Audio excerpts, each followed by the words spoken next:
Hello, everybody. My name is Colin Gerker. I am a project manager and training lead in the Berkeley People and Culture office.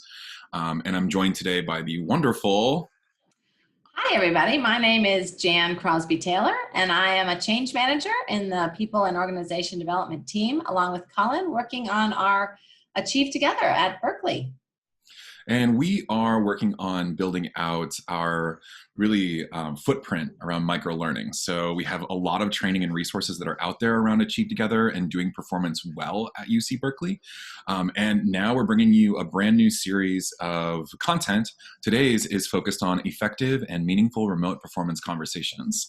So Jan and I have some material to share with you today, and she's going to share our screen. And this is always an invitation to continue following up, so never hesitate to drop us a line after our session today as well. Great. Okay, Colin, we're going to share screen now.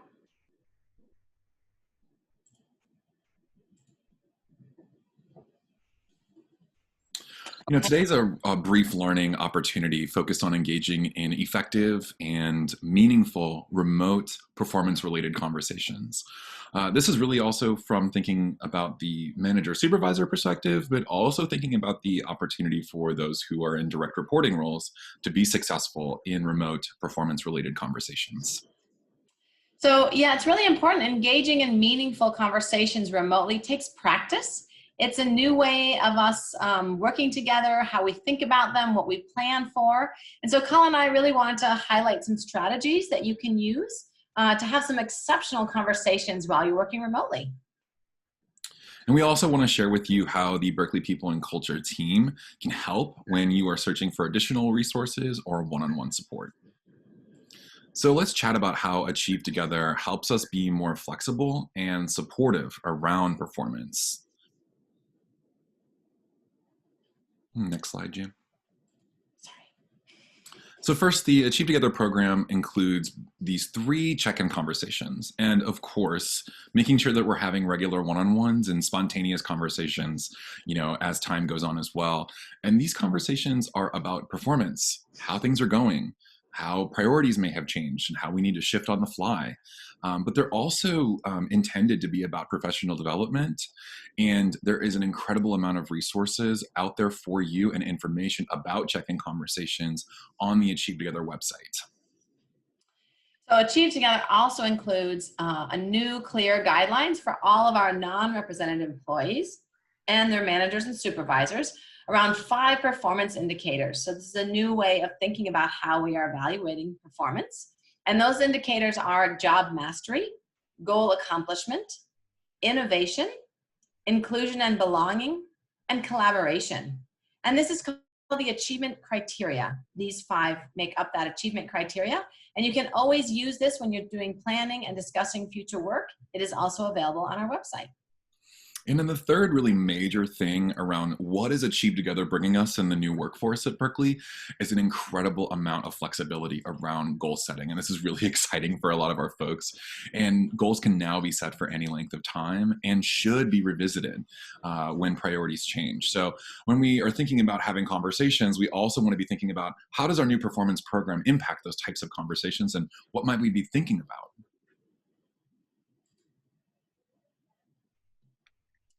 So conversations in person are the same over Zoom, right? Well, not exactly. So where do we start? How do we determine what we need to do in doing a conversation remotely or through the Zoom tool? Everyone wants their meetings and workplace conversation to be helpful and productive. So these conversations give us a chance to check in on communication, on working styles, preferences, and how we can best support one another doing our work. So whether you're working face-to-face or in a remote situation, maybe on a partial days of remote work, this is a new way of thinking about how to engage folks. So we want to make sure that we are planning for the conversations around performance and engagement and development. And doing this requires equal participation and planning. In other words, everyone should be part of it, but planning ahead for how that conversation will go so that we're ready to have the things we need at our fingertips as we have that meeting.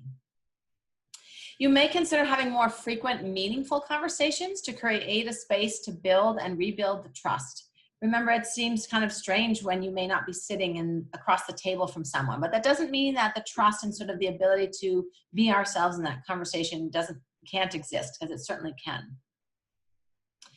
And a thoughtful and supportive approach is going to be important. Performance conversations should always include recognition of accomplishments, opportunities for improvement, and planning around what's coming next. And now Colin's going to share with us how we can do that using the UC Berkeley coaching model. Yeah, so what's really exciting about the new Achieve Together program is that we've partnered it with a UC Berkeley minted coaching model that anybody can use to have conversations.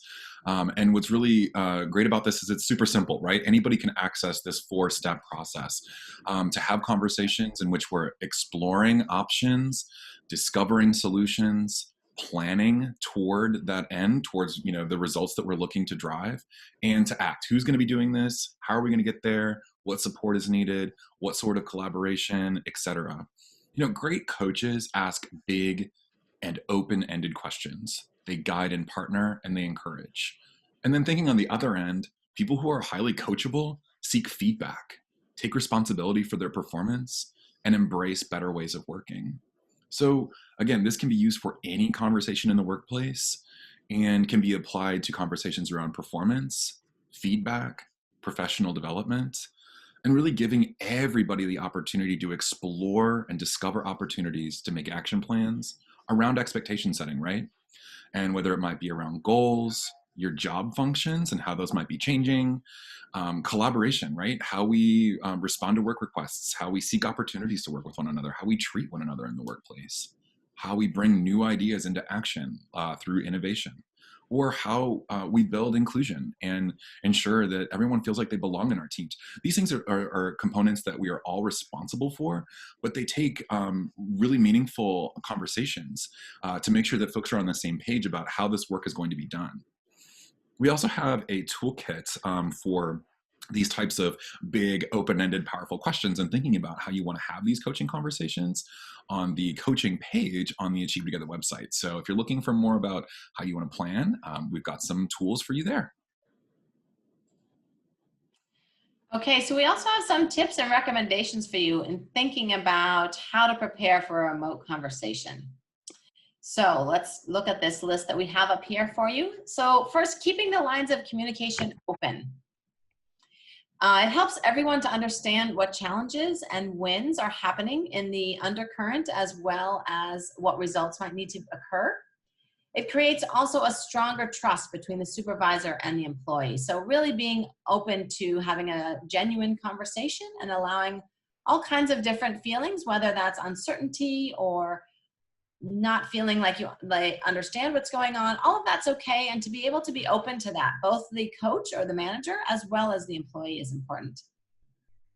As we know, there's lots of interesting etiquette we need to remember about Zoom or any of our other tools we might use like this. So we want to be sure that we connect using a video. If you're meeting a one-on-one with someone, you absolutely want to have the video on. And you might want to make sure that your employee knows, or your manager, that you both will be using video ahead of time so people can be prepared. Noticing those nonverbal cues will be key, and that's the benefit of having the Zoom video, is that you can see person sort of scrunching up their face, looking inquisitive, or maybe even raising their hand to let you know that they're thinking about wanting to jump in. The other key thing, which is true in all of our coaching conversations, is to allow for silence. It's a little bit hard, again, to know what is happening on the other end. The video really helps, but to give people a moment to think and be able to respond and not be jumping in and taking up that silence. Making sure that if you're in a group of more than a couple people, and maybe even in a conversation of two, to have your mic on mute, your microphone muted. Maybe you're at home and there's noise around and you want to be able to fully hear the person. You would want to mute your mic, even if you are just two of you. And then the other thing is about how you engage in the conversation, about not hoarding time in the conversation. This is a really good tip, particularly with more than two people in the conversation, but both managers and the supervisee, but managers want to be careful to think about their role more as a facilitator and to reflect back on what the supervisee is saying or summarize that. It's excellent listening is what we're doing in these conversations, as we should be doing in person as well. And mainly the stage should be set for supervisors to highlight their work, for supervisees to highlight their work, to identify their strategies for future work, and to truly own their performance with the supervisor as a helpful guide to maximizing their potential. You also might want to spend some time in creating opportunities to discuss remote specific issues, right? So it's possible for remote employees to feel a little less engaged or potentially more socially distant from the organization when working remotely. So making space to address these sorts of experiences really creates an opportunity for building trust, as well as making sure that folks are engaged and feeling okay in the work that they're doing. Making it clear that remote employees have unique challenges and that they're taken into a consideration, and invite feedback or suggestions around how to better support them. And then also considering frequency of one-on-one conversations. So, we have these new 3 achieve together check-ins in one merit cycle, and that makes up, one overall performance appraisal looking at the totality of work. But in a remote working environment, you might need to rethink about the frequency and cadence of when you're checking in. And if it might be that you had your one-on-ones every other week or so for an hour at a time, maybe building in kind of like a 5-minute check-in that would resemble those kind of spontaneous interactions that we have when we were generally working in person. So some kind of unique and creative ways to think about how we can make sure that we're providing that support to folks in that remote capacity. More frequent, check-ins keep the lines of communication open. And this also allows to address pressing topics with agility and precision. So if we are checking in with a little bit more frequency, we have the opportunity to exchange feedback and clarify issues, and to exchange, how are we going to problem solve around this? And also thinking about ways that you might make constructive feedback more normalized and streamlined, and not so event driven, but baked in as part of the way that we communicate about what's working, what needs some improvement, how are the ways that I can help you. And ultimately, this creates more opportunities for career development support conversations, right? So this drives engagement through the roof when a manager and supervisor and employee are regularly engaging in conversations about how the current opportunity helps build towards the next, and also expands insight about what additional skills, knowledge, activities, or coaching are needed for that steady growth. We also want to make sure that we're avoiding blindsiding employees with constructive criticism or corrective feedback. But when we need to have those types of conversations, that we're ensuring that we are factual, concise, and compassionate. What's most important is to build and sustain a culture of honesty and transparency. So again, incorporating feedback regularly in conversations, and think about some powerful questions that you might want to plan for. What worked? What was learned? What could be different next time? How are we going to get there? And then to think about not avoiding the challenging conversations, we want to avoid making things worse or could put people at the university at risk in those kind of situations. So don't rush into them. It's sometimes hard when you're not seeing the person every day in person. You think, wow, I've got to address this the moment it comes up. But think about, and this is true, I think, in general, great advice. Be thoughtful about reviewing the situation, maybe even speaking to your manager or an appropriate collegial manager about what you should do next. Plan that out. Think about the best timing. Bringing a challenging conversation to your employee right on the day of a deadline they might have is not a great idea. They will have much less opportunity emotionally to accept that. So those are the kinds of things that are useful at all times, but even more critical when you aren't actually in the room with the person. Performance conversations should always include the exploration and planning around the opportunities for improvement, even if you're having a conversation about some challenge that you want to bring up. And there might be other instances to consider. So is the employee failing to meet the expectations outlined in their role? And what might you do with that? Is the employee failing to act by our company values? Is the employee making others uncomfortable in their behavior? Does this employee seem unhappy, unmotivated, or disengaged? These are all the kinds of things that as a coach, when we're having these conversations, we want to be considering and maybe get to the bottom of it if we think that's what's going on. And so whenever we're having these development or other kinds of conversations, remember that it's important to set a follow-up. Follow up on the progress. Check in informally on how things are going, maybe through a chat, maybe through a Zoom. But these will also need to probably be set up as meetings. You can't walk by their desk and check in on them.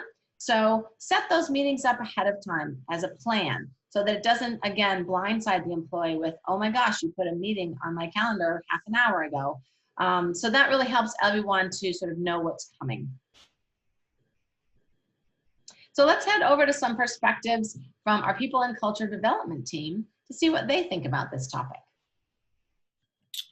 So Jan and I work with an incredible team of organization development experts and trainers that support our workforce in overall growth, right? Where are we going in this organization? And we were able to get some great responses on how our colleagues and our experts respond, specifically to maximizing their opportunity with remote performance conversations. Our first one comes from Inette Dishler, our senior learning and development specialist. Some of you may have taken the Growing as a Coach class and know Inette or have been to the Cal Coaching Network.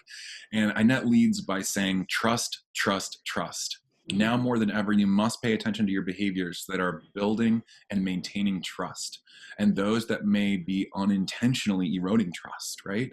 Trust is what will allow you to have conversations that are psychologically safe, honest, and open.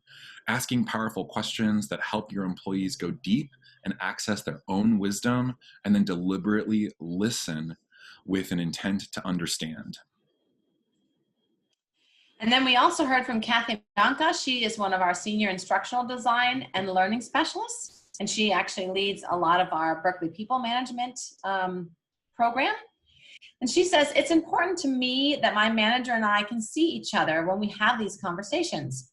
Talking to a picture of my manager, which you can also do, of course, on Zoom, that doesn't mean you have your video on, or for them just over the phone, doesn't really create the feeling of safety, not sure what's going on, maybe happening that you can't see.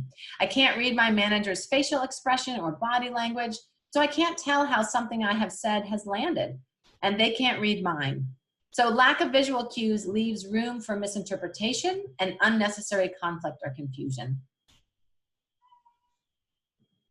We heard from Shirley Giraldo, our informal and social learning lead, really consistent with what Kathy was sharing. Look at the camera so people know you're looking them in the eye. I know that sounds like a simple one, but how many times have we been on FaceTime or Zoom when we're staring at ourselves and going, is that me? That's me. Oh my goodness.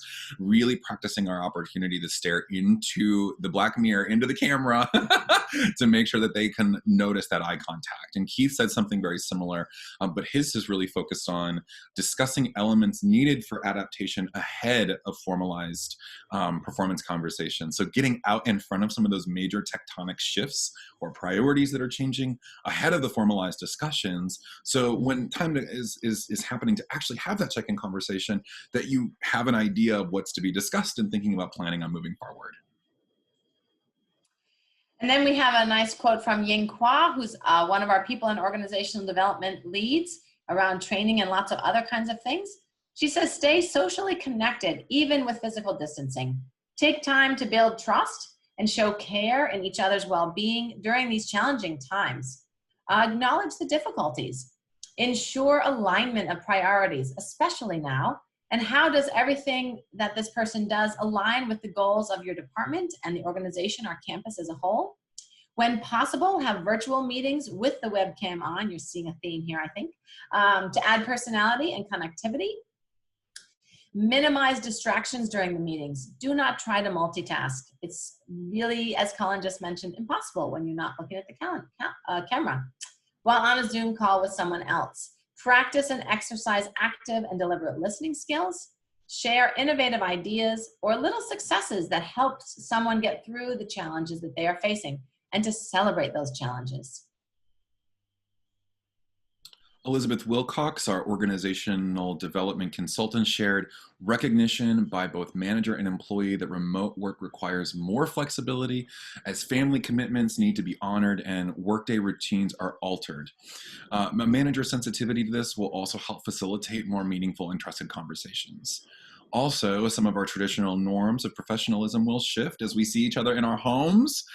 This can be a strength as well as we work through challenges together as interdependent teams, and that we are real people. And then we heard from Lisa Riker. She's our career and professional development lead. She says, first, it's important to consider the context of why the conversation is happening remotely. In our current context, remote conversations are happening due to something out of our control, a pandemic perhaps.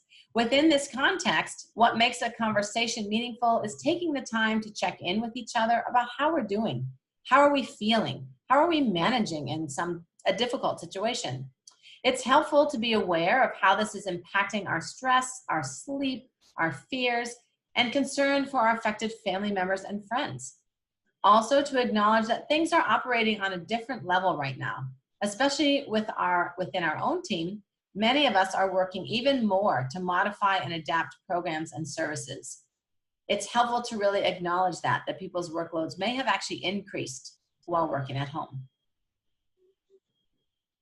And lastly, we hear from Angela Stopper, Dr. Stopper, our Chief Learning Officer and Director of People and Organization Development. She says, I think a lot of the same things that make face-to-face conversations effective are true in the remote setting. Perhaps ahead of time, make a plan on what you want to say, ask, and how you're going to take notes in that setting. Also, try to make the remote session as close to normal as a face-to-face discussion is really important. For example, use your camera. Start by thanking the person for their time. Ask if it's still a good time to have the conversation. Avoid distractions and don't multitask. If you're tempted to look at your email on a second screen, turn off your email. If you can, close the door. Try to be alone and tell the person that you're speaking to that you are alone so you can help them be a little bit more secure and safe in the conversation. These are private and important conversations, so that sort of role of privateness still is retained here. And feedback conversations can be emotional events. If you wouldn't allow something to happen in person, try to avoid it during the remote discussion as well.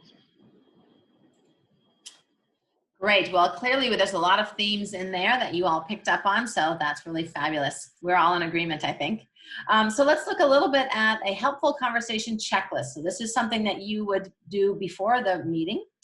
Have I created an outline of talking points where the bulk of the review is on strengths and any areas for improvement are put into context? Have I identified examples that demonstrate strengths? So remember, you were looking at behaviors, not just sort of how people feel or even how somebody else may have reported something to you. Have I identified possible action steps for areas of improvement? So coming up with that, some ideas of your own, but maybe then using your coaching skills to help the employee find their own ideas and you sort of have yours as a back pocket option. Have I identified concrete examples that demonstrate the impact of any performance issue? Have I ensured that I have a plan for the next steps and what might happen if the conversation needs to be redirected somewhere? How would you do that? Because again, you might have to do a remote meeting. Have I clearly identified expectations for goals and for that completion of those goals? So Colin is going to go ahead and close us out today. We have a lot of resources for you, but we want to be as helpful as possible. And there's a mix of resources and support for you that we want to highlight.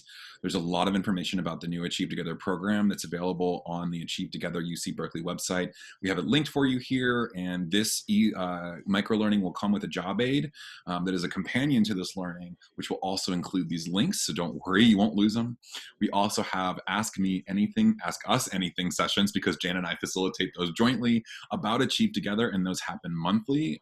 So please visit the Achieve Together website for more information there. You'll also find a link to book me, Colin, directly for one-on-one consulting support around anything related to performance.